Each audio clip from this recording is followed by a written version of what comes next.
दोस्तों नमस्कार। विधानसभा चुनाव का सियासी बिगुल बज चुका है, राजनीतिक सरगर्मियां जोरों पर है।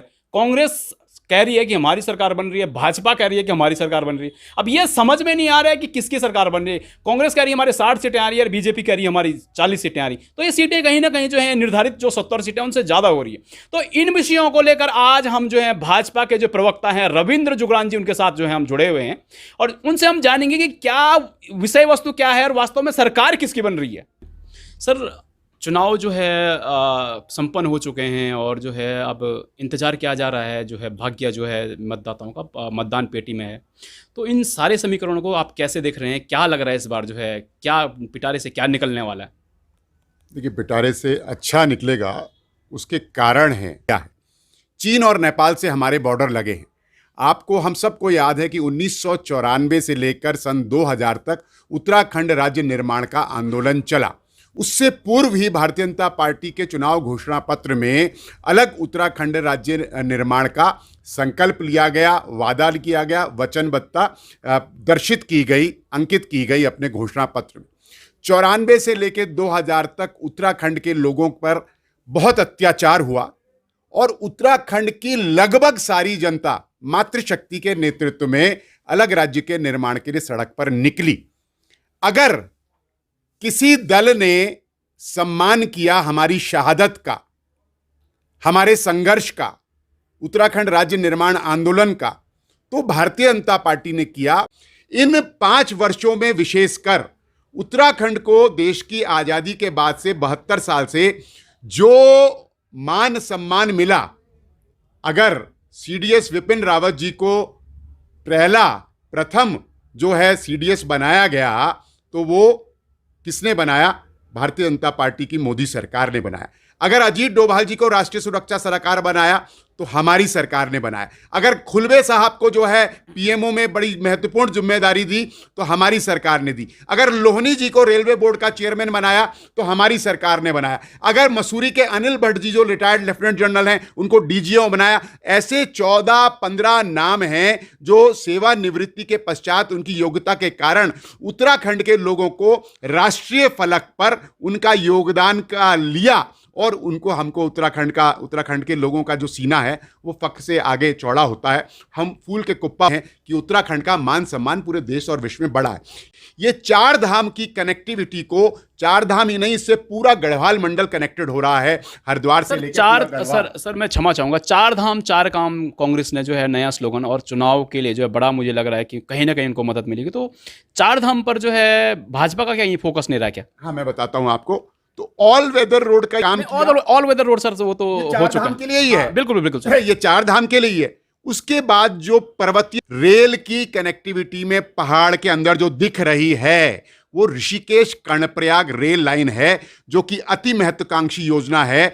जो काम रेल पटरियां बिछ रही हैं, जो स्टेशन ऋषिकेश, ब्यासी, आपका श्रीनगर, कर्णप्रयाग और आपका मलेथा में बन रहे हैं, वो सामने दिख रहे हैं। ऐसे ही बागेश्वर टनकपुर रेल लाइन।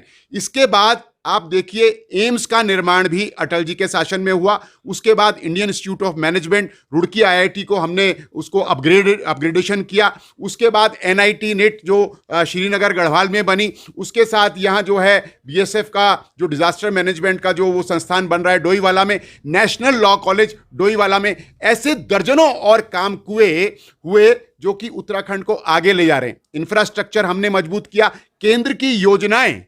केंद्र की दर्जनों योजनाएं इस कोरोना पीरियड में भी पूरे देश के साथ साथ उत्तराखंड के लोग लाभान्वित हुए हैं।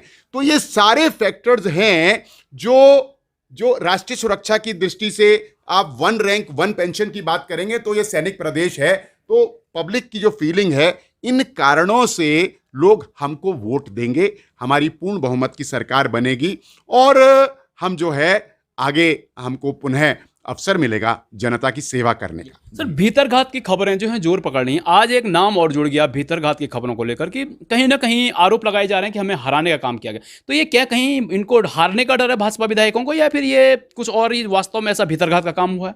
देखिए, 2 रीजंस होते हैं। पहली बात तो भारतीय जनता पार्टी के अंदर सर्वाधिक सबसे बड़ा लोकतांत्रिक संगठन है।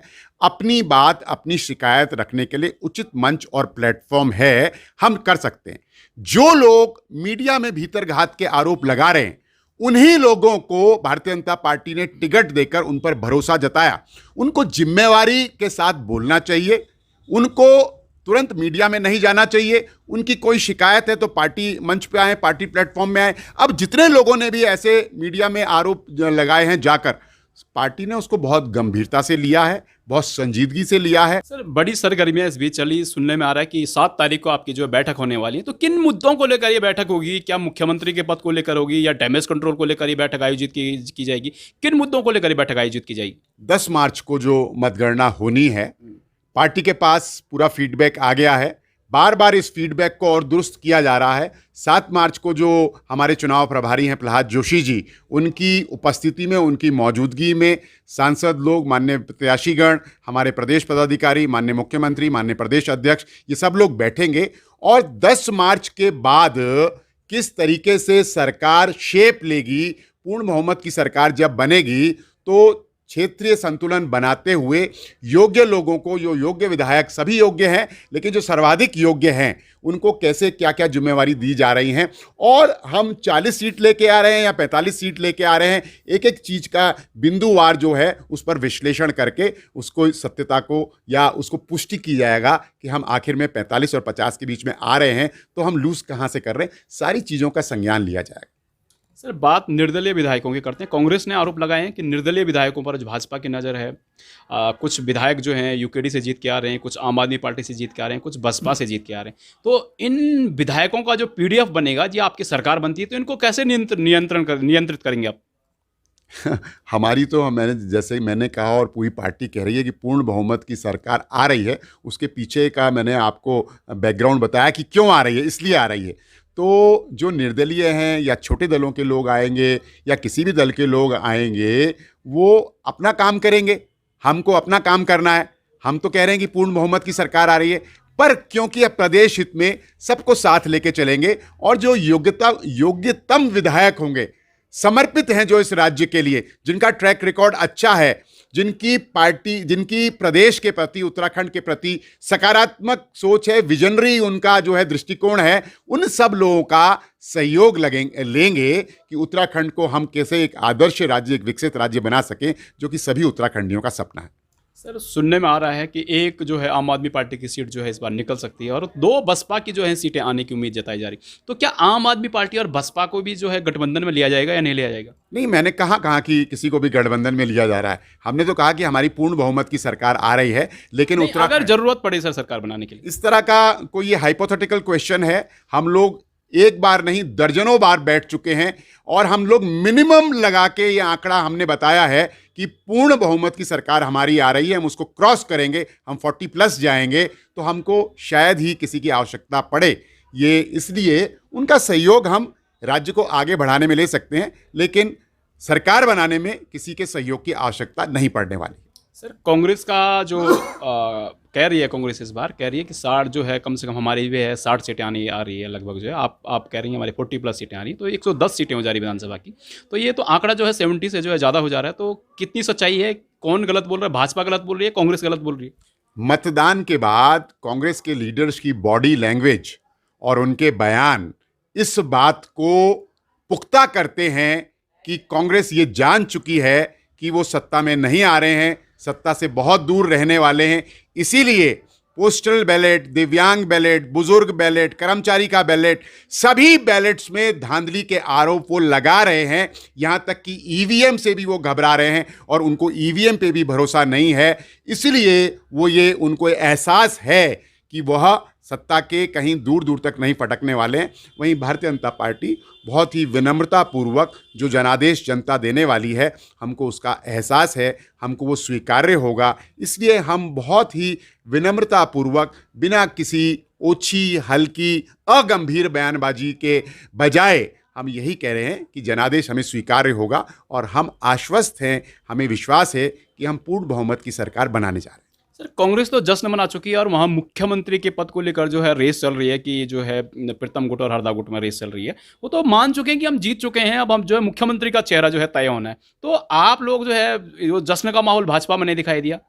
नहीं, हम लोग जो है मतगणना से पूर्व आत्मविश्वास की कमी कुछ नजर आ रही है? नहीं, आप मुझे ये बताइए कि कोई भी माँ 9 माह गर्भ में बच्चे को रखती है, उसका नामकरण कब होता है, अन्नप्राशन कब होता है, मुंडन संस्कार कब होता है, या और जो हमारे संस्कार हैं कब होते हैं? जब बच्चा माँ के गर्भ से बाहर आ जाता है। और हमारे यहाँ विशेषकर उत्तराखंड में एक 10, 8 या 9 या 13 दिन का पंडित जी के हिसाब से जो सूतक काल होता है, उसके बाद ही सारे शुभ कार्य होते हैं।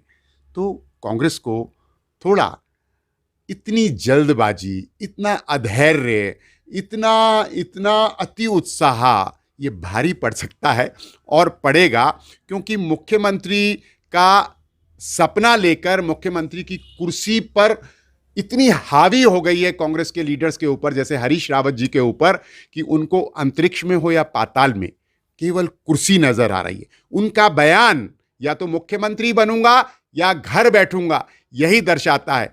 मतदान के दिन से और आज तक वो कह रहे हैं मुंडन पेंशन लागू करूंगा, मैं ब्राह्मणों के लिए आयोग बनाऊंगा, घसियारी पेंशन लागू करूंगा, गंधर्वों के लिए फलाना काम करूंगा, मैं सपेरों के लिए फलाना काम करूंगा। वो ऐसे बिहेव कर रहे हैं जैसे वो चीफ मिनिस्टर बन गए हों।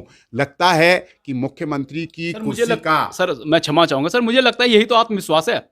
ये आत्मविश्वास नहीं है, ये अति आत्मविश्वास है। और यह कहीं ना कहीं वो एक कपोल कल्पित दुनिया में जी रहे हैं, जहां वो मतगणना से पूर्व ही अपने को मुख्यमंत्री मान के चल रहे हैं। हमारा ईश्वर से हमारी दुआ है कि कहीं मतगणना के उपरांत हरीश रावत जी की स्वयं की सीट और कांग्रेस की हालत बहुत कमजोर ना हो जाए, और हरीश रावत जी पे यही कुर्सी का मानसिक दबाव, तो उनको मानसिक तनाव बना रहेगा, तो उनके लिए दैनिक जीवन बड़ा मुश्किल होगा। हम प्रभु से यही प्रार्थना करते हैं कि माननीय हरीश रावत जी चिरायु हो, 100 वर्ष से भी ऊपर वो जिए और उनका मानसिक संतुलन कहीं ना गड़बड़ाए, कुर्सी उन पर हावी ना हो, उन पर कुर्सी का तनाव ना हो। तो ये हम चाहते हैं। कांग्रेस के अंदर क्या हो रहा है ये सर्वविदित है, आप भली भांति जानते हैं कैसे चीफ मिनिस्टर के पद के लिए सब लोग लालायित हैं, और ये जो उनका लालायित है, एक बालहट है, ये सार्वजनिक हो चुकी है अब तक। सर बात पुरानी पेंशन की करते हैं। पुरानी पेंशन का मुद्दा उठा रहे कांग्रेस ने कहीं ना कहीं जो है आने वाले जो है सियासत के लिए जो है 2 चुनाव होंगे, जो अगले लोकसभा चुनाव होंगे, उसके लिए उन्होंने खाका तैयार कर दिया कि हम पुरानी पेंशन के मुद्दे को जो है गरमाएंगे। और उन्होंने राजस्थान में भी जो इसकी जो है घोषणा कर दी है, और अन्य राज्यों में कहा जा रहा है कि जहां भी जो है कांग्रेस की सरकार बनेगी वहां पुरानी पेंशन का जो है मुद्दा जो है उसको परिणित किया जाएगा, उन्होंने पुरानी पेंशन के मुद्दे को जो है कार्यान्वित किया जाएगा। तो आपको क्या लग रहा है कि आपकी पार्टी ने ये मुद्दा, इतना बड़ा मुद्दा, इसमें कहाँ कमी रह गई, क्यों पीछे रह गई?